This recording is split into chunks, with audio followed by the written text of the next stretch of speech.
Hello guys, this is Sushant. So welcome back to our MHCET section for mathematics. If you're new to our channel, so please subscribe to our page so that you get regular updates for the uploaded videos which we are going to do in the month of April for CET mathematics. So hit the like button and let's go.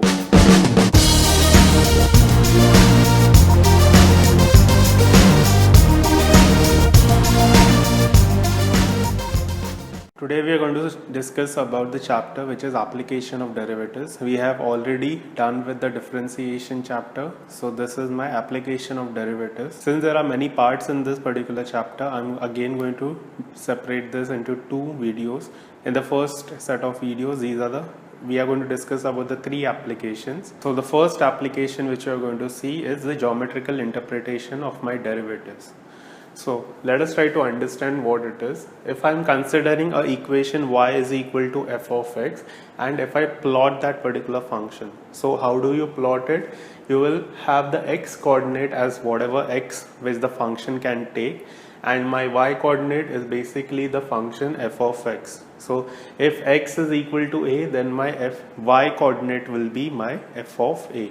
If you plot that particular function, you will get this geometrical representation of that function. So after you have got your geometrical representation of the function, now you can define something which is called as tangent to this function and normal to this function. Now tangent, I know, is the line which is going to pass only at a single point on this particular function. So if I'm just drawing a line which is going to pass at a single point on this function, then this particular line is called as a tangent. So after understanding what is a tangent, I can identify what is the equation of that tangent. To get the equation of tangent, I will be taking help of my derivatives. My derivative will help me such that I can find the slope of this particular line. So I can find the slope of tangent using this particular formula, that is dy by dx at x equals a. So if I want to find what is going to be my tangent at a particular point, let us say at x equals a, I want to find it, then I have to simply take a derivative of that particular function and then find it at x equals a. So using my slope point form, I can have my y minus f of a, which was my coordinate over here. So my coordinate here is going to be a comma f of a. So using my slope point form, I have found my slope. I can write this as f dash of a. So using the slope point form, I can use this particular equation. So I am having the y minus f of a is equal to f dash of a, that is a slope, into x minus a. So similarly, I can find the normal. Now normal is a line which is going to be perpendicular to the tangent. So if I want to find normal to the curve y is equal to f of x at point A, then my slope of the normal at x equals a will be given as minus 1 upon the derivative at point A. So why is it minus 1 upon? Because I know if two lines are going to be perpendicular to each other, then their product of the slope is minus 1. So I have got slope of the tangent. My normal is perpendicular to tangent. So my slope of the normal will be minus 1 upon the slope of the tangent. So again, using the slope point form, I can find the equation of the normal. So now let us go and see what are the problems which are based on this particular application. This is my first question in which I have to find the equation of tangent and normal, wherein they have given me this particular equation of curve, and that is at point y equals 3. In this they have given me the y value at which I have to find the tangent and normal equation. So first of all, I have to find the value of x at which I have to find it. So what I have to do is I have to just basically substitute this particular value in this. So I will be getting it as x cube plus 9 plus 2x. So 9 minus 6 will give you a 3. So plus 3 equals 0. Now I have to solve this quadratic equation and find the roots of it. In this equation, if you do a little bit observation, if you substitute x equals minus 1, then you will get it as minus 1 cube, which is minus 1, 2 into minus 1, which is minus 2, plus 3. So basically one of the root is going to be x equals minus 1. After that, then you have to find the derivative of the particular equation. So you will find the derivative of this equation. So differentiating with respect to x, so you will have a 3x square plus y square will be 2y into dy by dx plus 2 equals 0. So your dy by dx term will be on one side. So your dy by dx will be minus 2 into so your dy by dx term will be minus into 2 plus 3x square divided by 2y. So I know what are the values for x equals minus 1, I have y equals 3. So if I just substitute these values in it, so I will have a minus 2 minus into 2 plus 3x square, which is 3, divided by 2y, which is 6. So you are having it as minus 5 by 6. So you have got slope of your tangent. So slope of your normal will be 1 upon this. So slope of normal will be 6 by 5. So now finding the equation of the tangent and normal using my slope point form. So you have the slopes and you have the point. So finding the equation of the tangent. So equation of tangent, I will require this slope and the points. So I will have a y minus 3 is equal to minus 5 by 6 into x plus 1. Since you are getting only the equation of tangent in this particular, which is right, no need to go for the normal to check it. If you just are not sure about it, then you can check it using the same thing, using the slope point form. So you will have the equation as y minus 3 is equal to 6 by 5 into x plus 1. So solving this particular, you will get this. You can just check it out. In this question, they have given the curve in my parametric form. That is x equals root t and y equals t minus 1 by root t. So since this, I can just eliminate my t from here by simple method. My x is going to be root t, so x square can be written as t. So just substituting the t and the root t in this equation. So I'm going to get y equals x square minus 1 by x. Now I have to find the slope of the tangent and the normal. So slope of the tangent and normal will give you a dy by dx equals 2x minus will go to a plus because it's going to be derivative of 1 by x, which is minus 1 by x square. Now for this you require the value of x. So since they have given the t value, I can just substitute the t in this. I will get x is equal to 2. So substituting in that, so dy by dx at x equals 2 will give you a 4 plus 1 by 4, which will be a 17 by 4. So you have got the slope of the tangent as 17 by 4. So slope, this will be a tangent slope. Slope of normal will be minus 4 by 17. So now writing the equation of the tangent. So equation of the tangent, you have to find the y also. So substituting the values, you will get y equals 4 minus 1 by 2. So you will get y as 7 by 2 and x you had got it as 2. So now substituting in the slope point form, so you will get it as y minus 7 by 2 is equal to 17 by 4 into x minus 2. So you will have a 4y minus 14 is equal to 17x minus 34. So you will have 17x minus 4y equals, this thing will go that side, that is 20. So if you just check this particular option, it's in option A only. So in same way, if you are having any other question which is related to this, you can just check for one. If the option is repeated, then you have to go for the normal checking also. Let's go to the next set of questions. In this, they have given the line T1 is touching this curve at the point minus 6 comma 8, and line T2 is touching this particular curve at the point 1 comma 4. So basically my T1 is going to be tangent at this curve and T2 is tangent to this curve, because they are touching, so that means they are tangent to it. So I have to find what is the relation between my T1 and T2. So basically I have to find what are the slopes.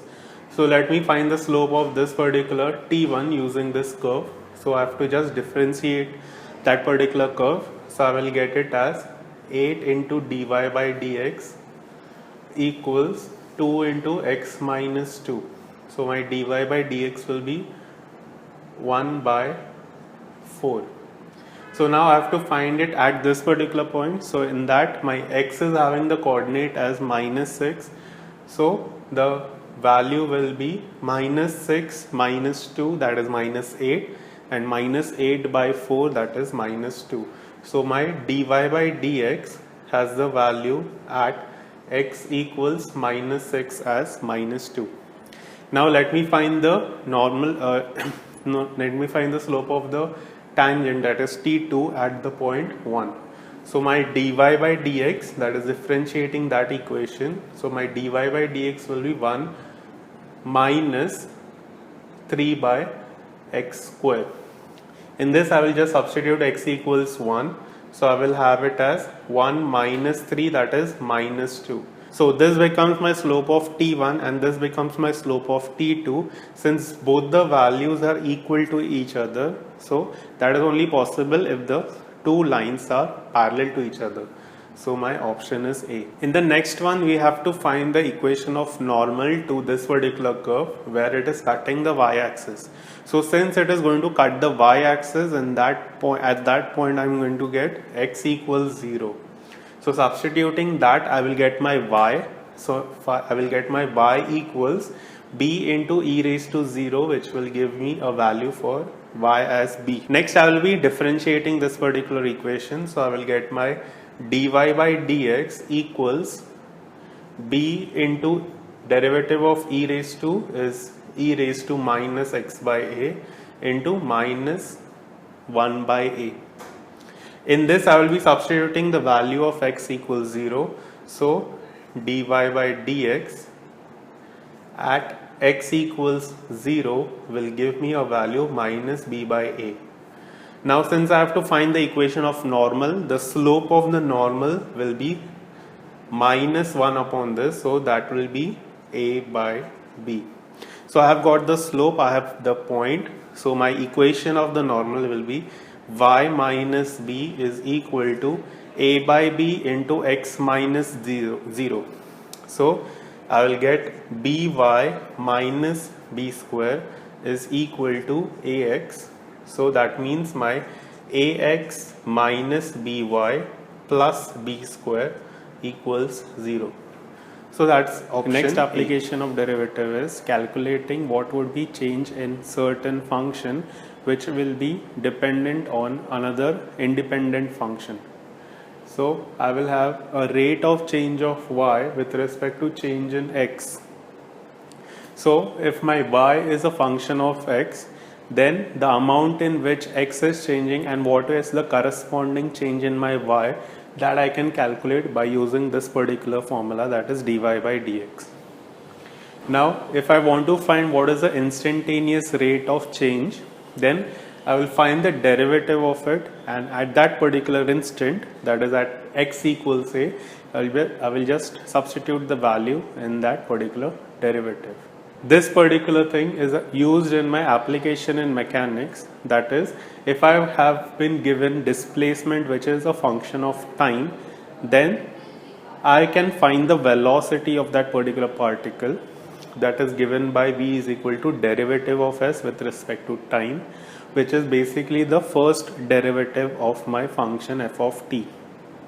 In this, if I substitute my t equals 0, I get the value of the initial velocity or the velocity at which it is just starting. And if I'm getting my velocity as 0, that means that the body is at complete rest. If I want to find speed of that particle, then that I would be able to find it using my mod v, where v I will be calculating using this particular formula. Next, going to calculation of acceleration. Now acceleration is defined as change in my velocity. Then it is basically a double derivative of the function which is given by the displacement function. If I'm getting acceleration as greater than 0, that is positive, then it is acceleration. If it is negative, then it becomes a deceleration. If I'm getting a equals 0, that means I'm having the velocity constant, that there is no acceleration present. And another way of calculation of my acceleration is using the definition a is equal to change in my velocity, which is also given by use of my chain rule, which is given by change in velocity upon change in displacement into the change in displacement of the rate of change in displacement. So my rate of change in displacement by this definition is velocity. So I'm getting my acceleration as velocity into change in velocity upon the change in displacement. So this formula I will be using if I have been given the velocity in terms of the displacement s. So going to the problem section, let's see what are the problems asked in this. So let's see the first question. They have given that the displacement is x at time t is given by this particular equation, and then I have to find the acceleration. So for acceleration, since this is my displacement which is x, for acceleration you have to find the double derivative of this particular equation. So let's find the first derivative, that is, let's find first dx by dt. So my dx by dt, it will be 1 upon 2 root 1 plus t square into 2t. So that 2 gets cancelled and I am having a t upon 1 plus t square. Now to find the second derivative, so d square x by dt square will be having a value, it will be u by v rule. So derivative of t, which is 1, into root of 1 plus t square minus numerator into derivative of that. So that will give me a root 2 root 1 plus t square into 2t divided by 1 plus t square, because it is under root and the whole square of it. So if I solve this, this gets cross multiply, this I will take LCM over here. So I will have 1 plus t square, the 2 had been cancelled out. So 1 plus t square minus t square divided by, this is root which is 1 by 2 raised to 1 by 2, and this is raised to 1. So it will be 1 plus t square raised to 3 by 2. The t square has been cancelled out. So I'm getting it as 1 upon 1 plus root of this, the whole cube. Now what is this? This particular thing is my x. So I'm having it as 1 by x cube. So your option is C. Going to the second one, they have again given me s, which is equal to t raised to n, where n is greater than or equal to 3. That means they are telling us that this particular function will not become 0 if I am taking the second derivative. That's the basic intention of telling us. I have to find the velocity acceleration at time t, then I have to find this particular thing, that is as by v square. So let's first find the velocity. They have given me s is t raised to n. So my velocity is derivative of this particular thing. So that gives me n into t raised to n minus 1. I want a v square, so let's square it over here itself. So this becomes n square into t raised to 2n minus 2. Then I have to find what is going to be acceleration. So it's the derivative of velocity. So acceleration, I will get it as n into n minus 1 into t raised to n minus 2. So I have got everything which I required. So let me find this particular ratio. So as by v square, I will get it as this a is n into n minus 1 into t raised to n minus 2 into s, which is t raised to n, divided by, I am getting the v square as this particular thing, that is n square into t raised to 2n minus 2. So you're in the numerator, you're getting it as t raised to n minus 2 into t raised to n. So the indices gets added up. So you're having a t raised to 2n minus 2, which gets cancelled. This n gets cancelled. So you're having n minus 1 upon n. So that's your option B. In the next question, they have given me that the equation of motion of a particle, which is given by p of x comma y on the plane, is given by x and y coordinates. I have to find the velocity of this particular point p. You have to keep in mind that this is not the total displacement which is given to us, it is just the x and y coordinates of it. So what you have to do is you have to first find what is going to be my dx by dt. So my dx by dt will basically be r into minus sine t, and dy by dt will be equal to r cos t. So now you have to find the velocity. So my velocity will be given by taking a root and square of this and add them. So root of square of this plus r cos t the whole square. So that gives me a root of r square sine square plus r square cos square. So I can take the r square common. I will get sine square plus cos square inside it, which is 1, and root of r will give me the value r. So my option is C. Next application of derivatives comes under the approximation and error calculation. So let's see the approximation concept. So in that, if I'm having a y is equal to f of x as a function, and I want to find what is going to be the value of f of a plus h. Now in that, my a is the value at which I know what is going to be the value of y.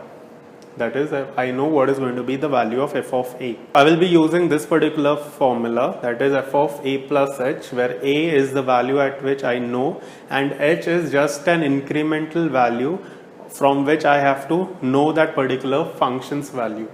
So it will be equal to, approximately equal to, f of a plus h into derivative of the function at point A. We will just see how to solve this particular sums. Next is my error calculation. If I have been given that y is equal to f of x, and I know that there has been an error in calculation of x, that is given by del x, then what would be the corresponding error in calculation of my y? So that formula is given by del y is approximately equal to dy by dx into del x. Next is types of errors which I can calculate. First one is the relative error, which is given by del y by y, and the other one is percentage error, which is just multiplication of this error with 100. So let's see the sums which will be asked in this particular problem section. Let's see the first question. They have given that y is equal to this particular function, and they have given at x equals 2, I am having a change or a error in this as 0.01, and I have to find what is the difference or the error in my y. So this becomes like basically the question for error. So my del y is given by dy by dx into del x. So I have to calculate my dy by dx, and you know that it should be calculated at x equals 2. So first let us find what is dy by dx. So my dy by dx will be given as 3x square, so that 3 gets cancelled, plus 2x with the 2 getting cancelled, and plus 1. I have to find this at x equals 2. So I'll be getting it as 4 plus 2 plus 1, which gives me the value as 7. So I'm getting the derivative term as 7. I have to find my del y. So my del y will be given as this particular thing, 7 into del x, which is 0.01, which gives me the value of 0.07. So my approximate value for del y is 0.07, which is your option. The next question is given as if my 1 degrees is corresponding to 0.01745 radians, then I have to find what is the value of tan 44. In this, I know what is the value of tan 45. So first of all, my function f of x is basically a tan x function. Then in this, I know the value of this particular function at 45. You have to select the nearest value. So I know at 45. So your h is nothing but this 44 minus a, which will give you a minus 1 degrees. You want to convert this particular value to radians, so it will be a minus, it will have the value minus 0.01745 radians, which is your h. So you have got your a, you have got your h. You have to find what is going to be your f of a. So f of a, that is tan 45, will be having the value 1. Then you have to find what is going to be f dash of x. So f dash of x is going to have the value sec square x. So my f dash of a, which is sec square 45, sec 45 is root 2. So root 2 square will have the value 2. So now your formula f of a plus h. So f of a plus h has the approximate value of f of a plus h into f dash of a. You have all the values. Your f of a is nothing but having the value 1. Your h is minus of this, so minus 0.01745 into your f dash of a is 2. So after calculation you will get this particular value, that is 0.9651. So that is particular option A. So we are wrapping up with this particular video. We will be continuing with application of derivative in the next video. To get more information about us, you can visit our about page. So hit the subscribe button so that you get regular updates on the videos which are being uploaded. We will be continuing with this particular process of uploading videos on MHCET mathematics. So please be in touch with it so that it will help you in scoring more marks in your MHCET. If you have any suggestion for us that we can do the videos on, you can just comment in the comment section. Also, you can go and watch the other set of videos which are present. So keep practicing, keep learning, keep watching, and all the best. Happy learning. Bye.